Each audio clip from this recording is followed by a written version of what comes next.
Hey guys, it's Andrew from Cardinal Kia. In this video, I'm going to show you how to turn off the idle stop and go in the 2022 Kia Seltos.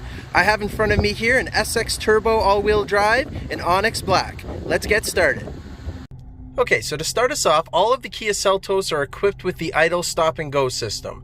What that will do is when you're in drive and you've come to a complete stop, the Seltos will temporarily shut down the engine to help conserve fuel. Now it is part of the fuel efficiency numbers, so it's always defaulted to being on every time you start the car. So right now, if I go on ahead and put the vehicle in drive, and I accelerate up a bit,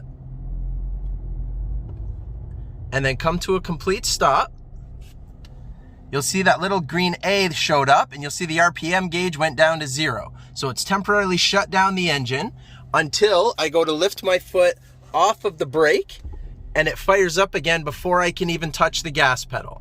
Now, if you didn't want it to shut down at every stop, you can go ahead and hit this A off button here.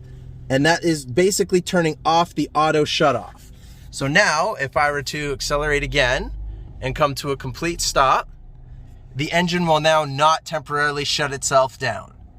So if I go ahead and turn it back off again, that system is now going to kick back in again. You'll have to do that every single drive you do, only because it's always defaulted to being on every time you start the car. And that's how you do it. Thank you very much for watching, guys. We really appreciate it. Please make sure you hit that like button and that you subscribe and select the notification bell to stay up to date with all of our videos. Also, go ahead and give us a follow on Twitter, Facebook, and Instagram. All of the links are in the description below. Thanks, guys.